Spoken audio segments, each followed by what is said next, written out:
तो previous video में हमने बात किया था कि लिथियम एटम को अगर कंसीडर किया जाए तो लिथियम एटम के लिए कैसे हम लोग सिंगल एटम या हमने यहाँ पे जो एग्जांपल कंसीडर किया था वो था कि अगर 100 एटम ले लिया जाए तो उसका एनर्जी लेवल डायग्राम या ELD कैसे बनता है, ये हमने इसमें देख लिया था। अब इसमें बात करते हैं सिलिकॉन में ऊर्जा बैंड का निर्माण कैसे होता है।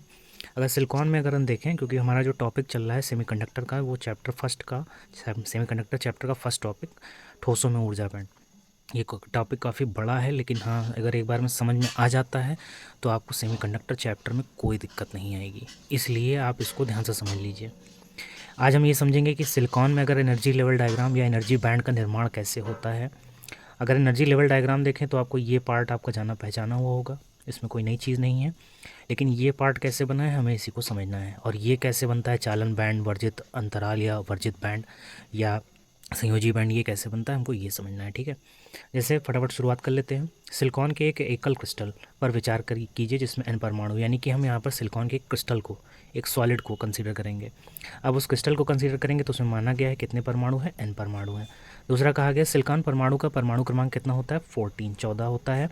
इसमें प्रोटॉन व इलेक्ट्रॉन की संख्या क्या होगी, आपस में बराबर, यानी कि 14 होगी। नेक्स्ट आगे देखते हैं इनके विभिन्न कोशों तथा कोशों में इलेक्ट्रॉनों का विन्यास 1s2 2s2 2p6 3s2 3p2 2 4 4 6 10 10 2 12 2 14, यानी कि 14 इलेक्ट्रॉनों का SPDF कॉन्फ़िगरेशन कुछ इस तरह से हो जाएगा। अब इसका बाह्यतम कोश अगर हम बात करें तो ये पहला, ये दूसरा और ये तीसरा। सबसे बाह्यतम कौन सा होगा, ये वाला।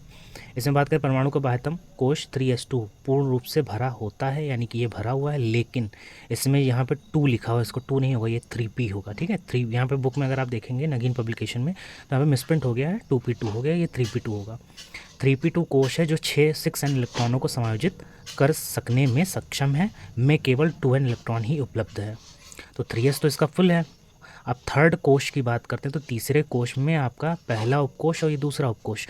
दूसरे उपकोश में अगर हम बात करते हैं तो यहाँ पर जो अगर हम बात करें तो इसमें से S वाला तो आपका फुल्ली फिल्ड है, लेकिन आपका जो P है वो आपका फुल्ली फिल्ड नहीं है।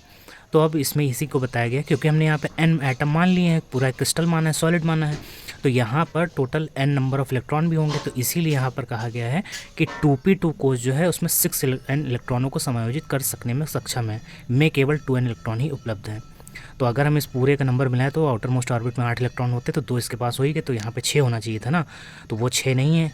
तो यहाँ पर 6 अगर नहीं है तो क्या हो जाएगा, तो 3s2 में पूर्ण रूप से भरा होता है और 3p2 कोश जो 6 इलेक्ट्रॉन को समायोजित कर सकने में सक्षम है, केवल 2 ही उपलब्ध हैं।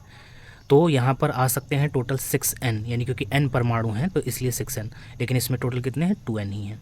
अब इनके मध्य, अगर परमाणुओं के मध्य वास्तविक अंतर परमाणुविक, यानी कि अगर आपको ज़्यादा शुद्ध हिंदी नहीं समझ में आ रही तो इंटर एटॉमिक डिस्टेंस R0 है, तथा माना प्रारंभ में परमाणु के मध्य दूरी R3 much greater than R0, यानी कि इंटर एटॉमिक डिस्टेंस जो R0 है और उससे ये इंटर एटॉमिक डिस्टेंस ये बहुत छोटी है R3 के कंपैरिजन में। तो शुरू में माना गया कि यहाँ पर अगर हम सिंगल एटम के लिए अगर हम बात करते हैं तो उसके लिए एनर्जी लेवल डायग्राम कैसा होगा, तो यहाँ पर उसी को कंसीडर किया गया है कि अगर हम मान लीजिए 1 एटम या 2 एटम के लिए बात करते हैं तो वहाँ पर ये उसके लिए हो जाएगी इंटर एटॉमिक डिस्टेंस जो सबसे कम हो जाती है जब पूरा एक सॉलिड तैयार हो जाता है, और ये तब के लिए है जब यहाँ पर एटम्स को आप पास लाया जा रहा है। अब यहाँ पर सबसे कम डिस्टेंस, अगर ये डिस्टेंस क्या होगी इसके कंपैरिजन में बहुत ही ज़्यादा, तो ये मच ग्रेटर देन R0। अब इसको आप एक तरफ से ऐसा समझ लीजिए कि सिंगल एटम के लिए भी हम यहाँ पे एनर्जी लेवल डायग्राम इस पार्ट में देखेंगे, जिसमें से आपका 1s2 2s2 2p6 3s2 और 2p2, ये आपका एनर्जी लेवल डायग्राम हो जाएगा। मान लीजिए हमने यहाँ पर अभी क्रिस्टल हमने बनाना शुरू किया है और उसमें मान लीजिए हमारे पास सिर्फ सिंगल एटम है, ठीक, या मान लीजिए 2 एटम। आप सिंगल एटम के लिए अगर आप खींचोगे तो ये आपका कुछ ऐसा ही है, सिंपली आपकी जो पैरेलल लाइन होंगी ये होंगी, ठीक। इसीलिए यहाँ पर R3 जो हो जाएगा वो बहुत बड़ा होगा, किससे, R0 से। R0 तब के लिए यूज़ किया जाएगा जब आपका एक पूर्णतः सॉलिड तैयार हो जाएगा, एक क्रिस्टल तैयार हो जाएगा, ठीक है।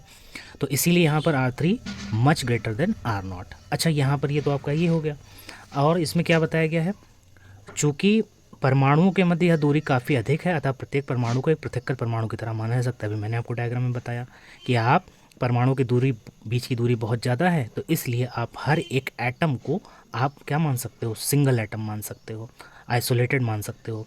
फलतः क्रिस्टल में उपस्थित समस्त n परमाणु के ऊर्जा स्तर एक समान होंगे। तो यहाँ पर, और उन्हें चित्र में दाहिनी और समांतर क्षैतिज रेखाओं से प्रदर्शित किया गया है। तो यानी कि जब अगर हम n एटम्स की यहाँ पे बात कर रहे हैं, तो इस तरह में यहाँ पर जब इंटर एटॉमिक डिस्टेंस जो होगी वो बहुत ज़्यादा होगी, तब उस केस में आप इसको समांतर रेखाओं के रूप में इसका एनर्जी लेवल डायग्राम इस तरह से दिखा सकते हो। फिर इसके बाद अगर इस दूरी को थोड़ा सा क्या कर दिया जाए, कम कर दिया, यानी कि अब इनके बीच की दूरी जो R3 इसको घटा करके R2 कर दिया जाए, तो R2 भी क्या होगी, R2 अब यहाँ अभी भी R0 से बड़ी है। अब इसका मतलब क्या है कि यहाँ पर हमने एटम्स को और करीब लेकर के आए, और एटम्स को जब और करीब लेकर के आएंगे तो इंटर एटॉमिक डिस्टेंस क्या होगी, घटेगी। अब वो इंटर एटॉमिक डिस्टेंस जब घट रही है तो इस दशा में क्या होगा, परमाणुओं के मध्य की अंतःक्रिया जो प्रारंभ में नगण्य थी अब प्रभावी हो जाएगी, यानी कि परमाणुओं के बीच अब जो है वो टकराव बढ़ेगा। टकराव बढ़ने से क्या हो जाएगा, इसी को यहाँ पे लिखा गया है कि इनके बीच का इंटरैक्शन जो अभी तक नहीं हो रहा था, हम इनको सिंगल एटम की तरह कंसीडर करके चल रहे थे एन परमाणुओं को मिला में, अब यहाँ पर इंटरैक्शन शुरू हो जाएगा। फलतः एक अकेला ऊर्जा स्तर काफ़ी निकट स्थित ऊर्जा स्तरों में टूट जाएगा। अब जैसे ही यहाँ पर इंटर एटॉमिक डिस्टेंस क्या होगी, R3 से घट करके R2 होगी, लेकिन R2 अभी भी R0 से या R0 से बड़ा है, तब इस केस में आपका, तो यहाँ पर एक अकेला ऊर्जा स्तर काफ़ी निकट स्थित ऊर्जा स्तरों में टूट जाएगा। तो होता ये है कि जब यहाँ पर इंटर एटॉमिक डिस्टेंस, मान लीजिए अभी सिंगल एटम या टोटल n एटम में अभी आराम से रेस्ट कंडीशन में थे, अब ये और जब करीब आएंगे तो इंटर एटॉमिक डिस्टेंस क्या होगी, वो कम होगी, और जो आपके आउटर मोस्ट ऑर्बिट के इलेक्ट्रॉन होंगे उनके एनर्जी पे इम्पैक्ट पड़ेगा, और इससे क्या होगा कि जो अब एनर्जी लेवल होंगे वो आपके कई और एनर्जी लेवल्स में टूट जाएंगे। इसीलिए यहाँ पर देखिए ये आपका 1s2, 1s2, 2s2, 2p6 इन पे कोई असर नहीं पड़ रहा है, लेकिन जो आपके आउटर मोस्ट ऑर्बिट की बात की जाए जिसमें आपका 3s2 और 3p2 आ रहा है, इनके जो एनर्जी लेवल है ये बेसिकली आपके छोटे छोटे और एनर्जी लेवल में टूट जाता है। तो आप यहाँ पर इसको छोटी छोटी लाइन से ऐसे दिखा सकते हो, इस तरह से और इस तरह से, ठीक। तो यही इस चीज़ को बताया गया है कि यदि परमाणुओं के मध्य दूरी घटकर और कम कर दें, मैं यहाँ था, एक अकेला ऊर्जा स्तर काफ़ी निकट स्थित ऊर्जा स्तरों में टूट जाएगा। तो यहाँ पर जो एक अभी एनर्जी लेवल ये था, अब ये कई ऊर्जा स्तरों में टूट जाएगा। दूसरे शब्दों में कहा जाए 3p2 व 3s2 के बीच ऊर्जा का अंतर घट जाएगा, यानी कि अब इनके एनर्जी, अब ये सिंगल एनर्जी लेवल कई एनर्जी लेवल में टूट जाएगा, तो अब इनके बीच का जो ऊर्जा का अंतराल है, गैप है, वो ख़त्म हो जाएगा। मतलब ख़त्म नहीं होगा लेकिन बहुत कम हो जाएगा। जैसा कि यहाँ पर ये गैप ज़्यादा है, लेकिन इस जगह पर जैसे ही इंटर एटॉमिक डिस्टेंस आपकी घटेगी, उस केस में ये एनर्जी लेवल फर्दर और एनर्जी लेवल में टूट जाएंगे और इनके बीच का जो गैप होगा वो कम हो जाएगा। अब यदि परमाणु के मध्य दूरी घटकर और कम कर दें, ऐसी दशा में S व P के ऊर्जा स्तरों के मध्य ऊर्जा अंतर लगभग समाप्त हो जाएगा। अब इस डिस्टेंस को आप R2 से R1 पे ले आइए। अब इसको जब आप और कम कर देंगे तो यहाँ पर यही एनर्जी लेवल जो हैं ये फर्दर और एनर्जी लेवल्स में टूट जाएंगे, इस तरह से छोटे छोटे एनर्जी लेवल्स में टूट जाएंगे। और फिर यहाँ पर जो अभी आपका R2 पे आने पर ये एनर्जी जो बीच का इनका गैप था वो कम हुआ था, अब यहाँ पर आते आते ये ख़त्म हो जाएगा, यानी कि ये एनर्जी लेवल और भी छोटे छोटे एनर्जी लेवल्स में टूट जाएगा, इसका भी एनर्जी लेवल और छोटे छोटे एनर्जी लेवल्स में टूट जाएगा। अब इस तरह से इनके बीच का जो एनर्जी गैप है वो पूर्णतया समाप्त हो जाएगा। अब इस प्रकार क्रिस्टल के सभी 8n स्तर, यानी कि 8n स्तर क्यों बोला गया, 8n स्तर का मतलब ये क्योंकि हमने n एटम्स सपोज करके चले हैं। अब 8n, अब यहाँ पे 8n का मतलब समझ लीजिए 8n क्यों बोला गया, क्योंकि यहाँ पर अगर हम बात करें तो सबसे ज़्यादा इम्पैक्ट इन्हीं पे पड़ रहा है। तो यहाँ पर टोटल कितने इलेक्ट्रॉन आ सकते हैं, टोटल यहाँ पे 8 आ सकते हैं। तो जब 8 है तो यहाँ पर ये 8n स्तर कैसे बने, 8n स्तर ऐसे बने क्योंकि यहाँ पर अगर आप देखिए तो ये आपका 3s2 और 3p2, और सबसे ज़्यादा इस जब कभी n एटम्स को मिलाया जाएगा तो सबसे ज़्यादा एनर्जी लेवल पे इन्हीं के इम्पैक्ट पड़ेगा, प्रभाव पड़ेगा। अब इसमें 8n इसलिए लिखा हुआ है क्योंकि यहाँ पर टोटल आउटर मोस्ट ऑर्बिट में इलेक्ट्रॉन की संख्या कितनी होती है, 8। तो अगर हम ऐसे n एटम मिलाएंगे तो टोटल स्तर कितने हो जाएंगे, 8n हो जाएंगे। जैसे पिछले वाले में हमने 100 एटम को मिलाया था तो 100 ऊर्जा स्तर थे, तो वैसे हम यहाँ पे n एटम को मिला रहे तो यहाँ पर टोटल 8n स्तर हो जाएंगे। अच्छा, इस 8n स्तर में अगर हम बात करें तो 8n में से 2n आपके किसके होंगे, एस स्तर के, एस स्तर। अब इसका मतलब क्या है, अगर हम इसके लिए बात करें तो ये पूरा मिला करके ही तो यहाँ पर आउटर मोस्ट ऑर्बिट में 8 इलेक्ट्रॉन होते हैं, तो 2 तो इसके हो गए ना और 6 इसके हो गए, जिसमें से 2 इसके पास है, तो 2 का मतलब इसके लिए यहाँ पर इसमें से 8 में से 2n जो होंगे वो इसके लिए होंगे। बचा कितना, बचा आपके पास यहाँ पर अगर हम बात करें तो यहाँ पे बचा आपका 2 में से अभी आपका 2 निकल गया, तो अभी आपका कितना बचा, यहाँ पर आपका बचा 6n। तो 2 और 6 इसका सम 8 आएगा, तो यहाँ पे बचा कितना 6। अब 6n किसके लिए हो जाएगा, वो हो जाएगा इसके लिए, ठीक। अच्छा, अब लेकिन अभी भी दिक्कत क्या है, दिक्कत ये है कि जिसमें से अगर हम बात करें तो इसमें से कितने इलेक्ट्रॉन, सिर्फ 2 ही हैं, अभी 6 की कमी है यहाँ पर। तो अब यहाँ पर क्या हो गया, 2n पूर्ण रूप से भरे हुए हैं तथा 4n जो है वो क्या है, रिक्त है। इसका मतलब समझ में आ गया आपको, नहीं आ गया, कि अगर हम बात करें तो 2n जो है वो एस स्तर के लिए तो पूर्णतः भरा हुआ है, लेकिन अगर हम बात करें p स्तर के लिए, इसके लिए बात करें तो इसमें से टोटल आपके कितने 6 होने चाहिए। तो यहाँ पर 6 होने के लिए इनमें से अगर हम बात करें तो इसके पास मात्र 2 ही इलेक्ट्रॉन है, तो यानी कि इसका 2n स्तर ही पूर्ण रूप से भरा हुआ है, जबकि 4n स्तर, 4n क्या होगा, ये आपका रिक्त होगा। और ये मिलकर के एक ऐसे ऊर्जा बैंड का निर्माण करते हैं जिसमें ऊर्जा स्तरों का वितरण सतत होता है। यानी कि यहाँ पर यही मिलकर के एक ऐसे एनर्जी बैंड, यानी कि क्योंकि अब सब एटम जब मिलेंगे तो यहाँ पर अब आपको सिंगल लाइन नहीं मिलकर, आपको बहुत सारी लाइन मिलेंगी इस तरह की, तब ये बेसिकली एक आप बैंड का फॉर्म ले लेंगे, एक पट्टी का फॉर्म ले लेंगे।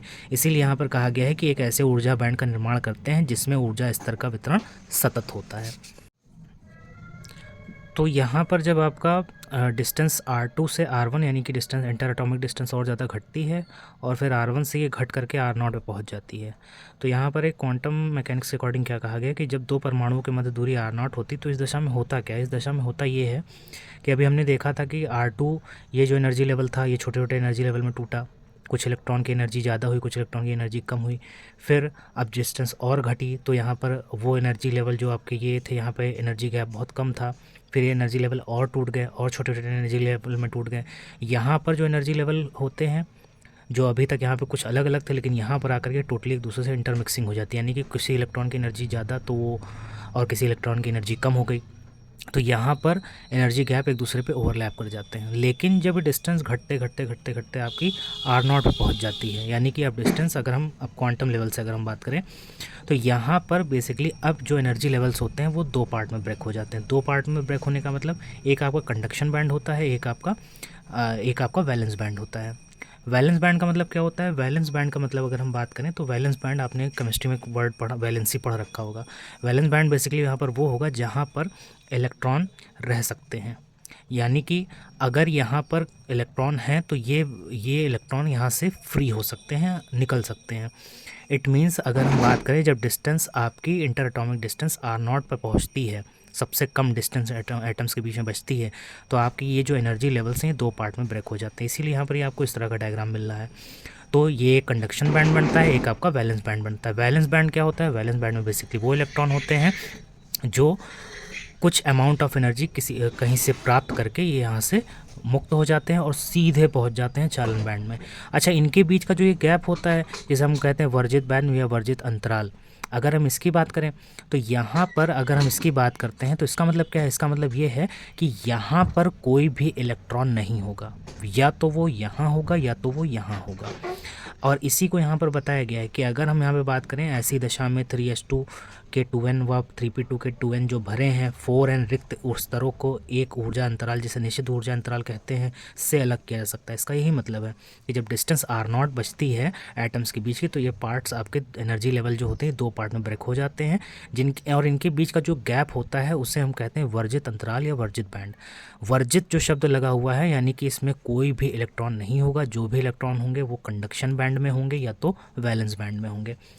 कंडक्शन आपने वर्ड पढ़ रखा है, कंडक्शन यानी कि जो बेसिकली अगर इलेक्ट्रिसिटी के टर्म में आपने पढ़ा था कि जो इलेक्ट्रिसिटी का कंडक्शन करा पाते हैं तो कंडक्शन बैंड आप समझ जाओगे। वैलेंस बैंड का मतलब क्या है, यहाँ पर वो इलेक्ट्रॉन मिलेंगे जो इस एनर्जी गैप के बराबर या वर्जित बैंड के बराबर एनर्जी को प्राप्त करते हैं और यहाँ से सीधे कंडक्शन बैंड में चले जाते हैं। इसीलिए यहाँ पर 3 तरह के आपको ये 3 शब्द आपको ध्यान रखना है। चालन बैंड जिसमें मुक्त इलेक्ट्रॉन रह सकते हैं, दूसरा संयोजी बैंड जिसमें संयोजी इलेक्ट्रॉन रह सकते हैं, और तीसरा निषिद्ध ऊर्जा अंतराल जिसमें कोई भी इलेक्ट्रॉन नहीं रह सकता है, का गठन हो जाता है। यानी कि जब ये फाइनल डिस्टेंस आर नॉट हो जाएगी एटम्स के बीच की, तो यही आपके जो एनर्जी लेवल्स आपस में इतने मिक्स हो गए थे, हमें यहाँ ये नहीं पता लग रहा था कि कौन सा इलेक्ट्रॉन किस ऊर्जा स्तर में पाया जाएगा, कोई इलेक्ट्रॉन नीचे भी हो सकता है, कोई इलेक्ट्रॉन ऊपर भी हो सकता है। तब यहाँ पर ये फर्दर 2 बैंड्स में या 2 एनर्जी लेवल्स में टूट जाते हैं, जिसमें से एक कंडक्शन बैंड होता है, एक वैलेंस बैंड होता है, और इनके बीच का जो गैप बनता है उसे हम कहते हैं वर्जित अंतराल या वर्जित बैंड। ठीक है, तो ये आपका है, और इसी के आधार पर ही हम 3 पदार्थों का यहाँ पे वर्गीकरण करेंगे, जिसमें से आपका होता है आपका कंडक्टर, इंसुलेटर और सेमीकंडक्टर। तो इसी के आधार पर नेक्स्ट टॉपिक आपका जो हो जाएगा, जो इसकी अगली हेडिंग होगी वो होगी ऊर्जा बैंड के आधार पर चालक, अचालक एवं अर्धचालकों का वर्गीकरण। हम इसको नेक्स्ट वीडियो में समझेंगे।